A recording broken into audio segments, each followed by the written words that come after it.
বিসমিল্লাহির রহমানির রহিম। আসসালামু আলাইকুম। আমি ব্রাইট মাল্টিমিডিয়া স্কুলের পক্ষ থেকে সবাইকে জানাই শুভেচ্ছা এবং অভিনন্দন। তো আজকে আমি রাজশাহী বোর্ড 2025 উইকগুলো নিয়ে হাজির হয়েছি। যেহেতু আমাদের সামনে টেস্ট পরীক্ষার আর বেশি দিন নাই, তো ইংরেজির সেকেন্ড পার্ট খুবই গুরুত্বপূর্ণ। তো আমাদের সেকেন্ড পার্টগুলো অবশ্যই টেকনিক দিয়ে ক্লাস করতে হবে। আর যদি আমরা এই টেকনিকগুলো অবলম্বন করি তাহলে আসলে দেখা যাবে যে উইকগুলো আমাদের কোনো সমস্যা হবে না। চলো আমরা রাজশাহী বোর্ড 2025 উইকগুলোটা সমাধান করি। তো তাহলে আমরা সর্বপ্রথম আমরা মিনিংটা দেখব এবং কোনটা কোন পার্টস অফ স্পিচ সেটা আমরা কিন্তু দেখব সর্বপ্রথম।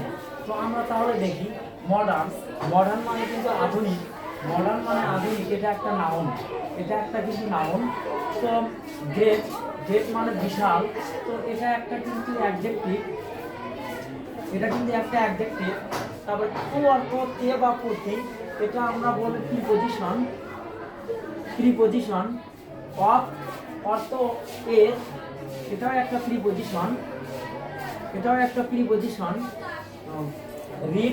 রিড অর্থ হচ্ছে পড়া, এটা কিন্তু একটা ভার্ব। গিভ অর্থ কিন্তু দেওয়া, এটাও কিন্তু একটা ভার্ব। তাহলে দা কিন্তু হচ্ছে একটা আর্টিকেল। আর ডু অর্থ কিন্তু করা, তাহলে এটাও কিন্তু একটা ভার্ব। তো আমরা পার্টস অফ স্পিচগুলো শনাক্ত করলাম। এবার আমরা যে অবশ্যই প্রয়োগ করব। তো আমরা দেখি তাহলে দ্য বেনিফিট অফ যে বলা হচ্ছে টু ছাড়া প্রিপজিশন থাকলে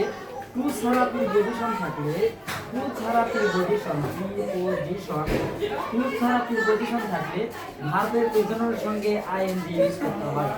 টু ছাড়া প্রিপজিশন থাকলে ভার্বের প্রেজেন্ট ফর্মের সঙ্গে আইএনজি ইউজ করতে হয়। তো আমরা তাহলে দেখি এখানে কিন্তু আমাদের একটা ভার্ব বলবে, ভার্বের সাথে কিন্তু আইএনজি ইউজ হবে। তো আমাদের ভার্বের লিস্টে কিন্তু আছে যে রিড একটা, গিভ একটা আর ডু একটা, এই তিনটা কিন্তু আমাদের ভার্বের লিস্টে আছে। তাহলে আমরা বুঝতে পারছি এই তিনটার মধ্যে আমাদের যে কোনো একটা হবে। তো অর্থবোধ ভেদে আমাদের যেটা আনা লাগবে ওটাই কিন্তু আমাদের আনতে হবে। তো তাহলে আমরা দেখি the benefit of news paper, অর্থাৎ বলা হচ্ছে সংবাদপত্র পড়ার উপকারিতা। তাহলে পড়ার ইংরেজি আমরা পাচ্ছি হচ্ছে রিড। আমরা মেন ভার্ব হিসেবে নিলাম রিড, তার সাথে কি দিতে হবে? আইএনজি ইউজ করতে হবে। অবশ্যই। তাহলে আমরা দেবো হচ্ছে রিডিং। অর্থাৎ the benefit of reading news paper. আমরা একটু সূত্রের দিকে তাকাই। টু ছাড়া প্রিপজিশন থাকলে ভার্বের প্রেজেন্টের সঙ্গে আইএনজি ইউজ করতে হয়। তো আমরা এক নাম্বার গ্যাপটা অবশ্যই বুঝতে পারছি। এবার আমরা 2 নাম্বার গ্যাপের দিকে যাব। তাহলে আমরা 2 নাম্বার গ্যাপটা দেখি। 2 নাম্বার গ্যাপটা বলতেছে যে এখানে আমরা পাইছি কিন্তু গ্যাপের পর একটা কিন্তু আমরা নাউন পাইছি, তারপরে আমরা কিন্তু একটা ভার্ব পাইছি। তো আমাদের সূত্র হচ্ছে 2 number the plus noun plus of. অর্থাৎ যে আমরা এখানে নাউনও পেলাম, এখানে আমরা অফও পাইছি। তাহলে যেহেতু এখানে বলা হচ্ছে the plus noun plus of, আমরা যদি অর্থটা নাও পারি তাহলে সূত্র দিয়ে কিন্তু আমরা এটা কালেক্ট করতে পারবো। তো তাহলে আমরা এখানে কিন্তু অবশ্যই আমরা দা লিখবো।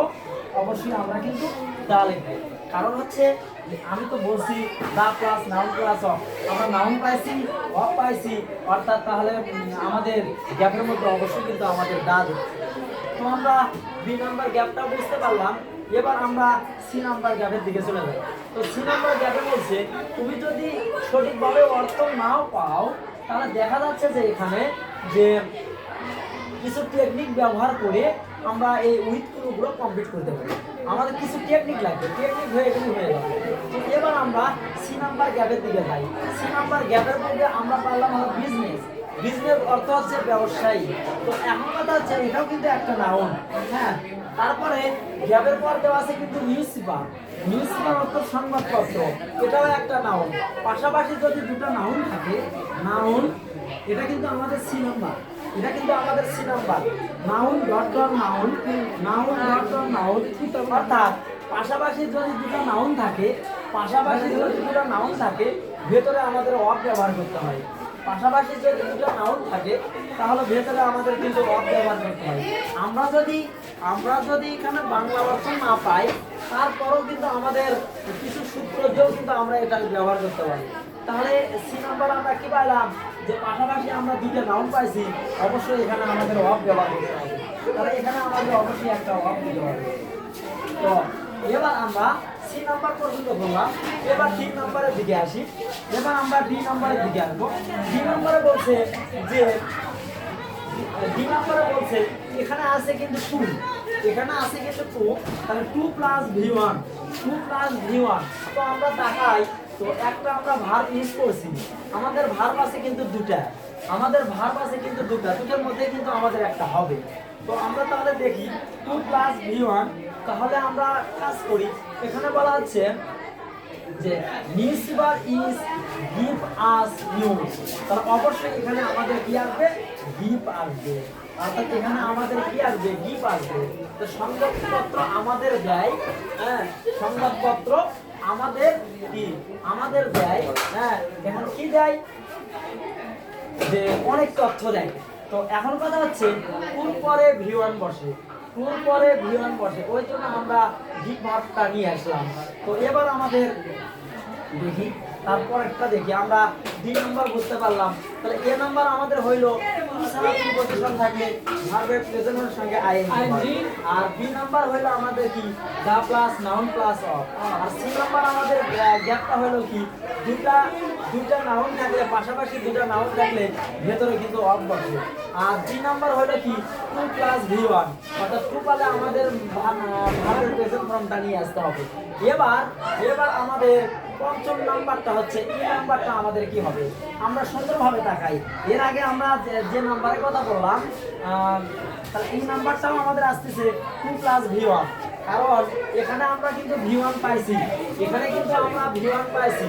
নো নিউ নন, তার মানে এটা আমাদের v1। আমি একটু ফর্মটা দিয়ে দিচ্ছি, নো নিউ নন, এটা হচ্ছে আমাদের v1, এটা আমাদের হচ্ছে v2, এটা আমাদের হচ্ছে v3। হ্যাঁ, তাহলে অবশ্যই এটা আমাদের v1 আছে, তাহলে অবশ্যই নাই কোনটা, তাহলে অবশ্যই আমরা যদি অর্থ নাও পাই, তাহলে এখানে আমাদের কি বসালেই হবে, আমাদের বসালেই হবে। তো আমি কিন্তু তেমন অর্থ করতেছি না, কিন্তু অথচ গ্যাপগুলো কিন্তু সুন্দরভাবে হয়ে যাচ্ছে। তারপরে আমরা দেখি, তারপরে আমরা এফ নাম্বার দেখবো। এই যে এফ নাম্বারের পূর্বে কিন্তু একটা দা আছে, হ্যাঁ দা আছে, একটা আর্টিকেল আছে। এই আর্টিকেল কি করে, যে কোনো নাউনকে নির্দেশ করে। আর্টিকেল হচ্ছে কোনো নাউনকে নির্দেশ করে। তো এখানে আমাদের কিন্তু ভার্ব দেওয়া আছে, তাহলে আমাদের কিন্তু এখানে একটা নাউন ইউজ করতে হবে। তো আমাদের একটা মাত্র নাউন এখানে আছে, সেটাই হচ্ছে মডার্ন। আমরা যদি অর্থ না পাই তাহলে ওটাই অ্যান্সার, কারণ ওটাই আমাদের লিখতে হবে, দা মডার্ন, হ্যাঁ দা মডার্ন আমরা সুন্দরভাবে করলাম। তারপরে আমাদের জি নাম্বারটা বলছে যে এখানে পাইছি আমরা মডাল অক্সিলারি ভার্ব। তো বলা হচ্ছে মডাল যদি থাকে, মডাল প্লাস v1, দেখা যাচ্ছে আমরা রিড ভার্বের কাজ করছি, গিভ ভার্বের কাজ করছি, আমাদের শুধু একটা ভার্বই আছে, সেটা হচ্ছে ডু, সেটারই আমরা শুধু প্রেজেন্ট ফর্ম লিখব। মডালগুলো আমরা কি জানি, can, could, shall, should, will, may, might, must, এগুলো হচ্ছে মডাল। তো মডালের পর সব সময় কোনো v1 বসে, তাহলে অবশ্যই আমাকে v1 এর কাজ করতে হবে। তাহলে আমি ডু নিয়ে আসবো, আমি ডু নিয়ে আসলাম। Without newspaper plays an important role in lives a nation. তো আমরা এবার এইচ নাম্বারের দিকে আসবো। এইচ নাম্বার গ্যাপে বলছে নেশন মানে যে বলা হচ্ছে জাতি। তো এখন বলা হচ্ছে জাতি এটা একটা হচ্ছে আমাদের নাউন, এটা কিন্তু আমাদের একটা নাউন। তো আমাদের প্রিপজিশন কোথায় বসে, যে প্রি অর্থ পূর্বে, পজিশন অর্থ অবস্থান, পূর্বে অবস্থান। কার পূর্বে অবস্থান? নাউন বা প্রোনাউনের পূর্বে অবস্থান। যেহেতু এখানে আমরা নাউন পেলাম, তার পূর্বে কিন্তু আমাদের একটা প্রিপজিশন ইউজ করতে হবে, তার পূর্বে কিন্তু একটা আমাদের প্রিপজিশন ইউজ করতে হবে। কারণ নাউন বা প্রোনাউনের পূর্বে প্রিপজিশন বসে, নাউন বা প্রোনাউনের পূর্বে প্রিপজিশন বসে। তো আমরা তাহলে দেখি কোন প্রিপজিশনটা আমরা ইউজ করতে পারি। তাহলে আমরা অর্থের দিকে একটু যাই। মিউনিসিপাল প্লেস অ্যান্ড ইম্পর্ট্যান্ট, সংবাদপত্র গুরুত্বপূর্ণ ভূমিকা পালন করে in the news of a nation, অর্থাৎ জাতির জীবনে সংবাদপত্র গুরুত্বপূর্ণ ভূমিকা পালন করে। তাহলে আমরা এখানে অফ লিখব, কারণ হচ্ছে জাতির র র এবং এর অর্থে, র এবং এর অর্থে আমরা কিন্তু অবশ্যই অফ ব্যবহার করি। তো এবার আমরা দেখি it makes the earth smaller and provides a dash benefit. তার এই যে আমরা বেনিফিট পেলাম, বেনিফিটটা কিন্তু একটা হচ্ছে আমাদের নাউন, বেনিফিটটা একটা নাউন। তাহলে আমরা জানি যে সূত্র হচ্ছে অ্যাডজেক্টিভ প্লাস নাউন, অর্থাৎ অ্যাডজেক্টিভ প্লাস নাউন। যেহেতু আমাদের নাউন দেওয়া আছে, সেহেতু আমাদের অ্যাডজেক্টিভের কাজ করতে হবে। তো আমরা দেখি তাহলে এখানে কি আসবে, যে আমরা তাহলে একটা অ্যাডজেক্টিভ ইউজ করবো, এখানে অর্থনীতি একটা অ্যাডজেক্টিভ ইউজ করবো। তাহলে এখানে দেবো আমরা গ্রেট, গ্রেট, গ্রেট। এবং সর্বশেষে বলা হচ্ছে যে এখানে আছে কিন্তু আস আছে, তার মানে এটাও একটা প্রোনাউন। তাহলে বলা হচ্ছে নাউন বা প্রোনাউনের পূর্বে কার অবস্থান? প্রিপজিশনের অবস্থান। নাউন বা প্রোনাউনের পূর্বে প্রিপজিশনের অবস্থান। তাহলে আমাকে এখানে একটা প্রিপজিশন দিতে হবে, অবশ্যই এখানে আমি প্রিপজিশন হিসেবে খুব ব্যবহার করলাম। তো আজকে আমি রাজশাহী বোর্ড 2025 অর্থ ছাড়াই, মানে অর্থ ব্যবহার ছাড়াই আমি কিন্তু হচ্ছে রাজশাহী বোর্ড 2025 সলভ করে দিলাম। এরপর অন্য বোর্ড নিয়ে অবশ্যই হাজির হব। শুধু আমরা টেকনিক ব্যবহার করবো, অ্যান্সার মুখস্থ করার কোনো কিছু দরকার নাই, অর্থ তেমন জানার দরকার নাই। আমরা শুধু একটু টেকনিক ব্যবহার করবো, আমরা উইথ সম্পূর্ণ মার্ক অবশ্যই পাবো। তো সবাই ভালো থাকো, সুস্থ থাকো, খোদা হাফেজ।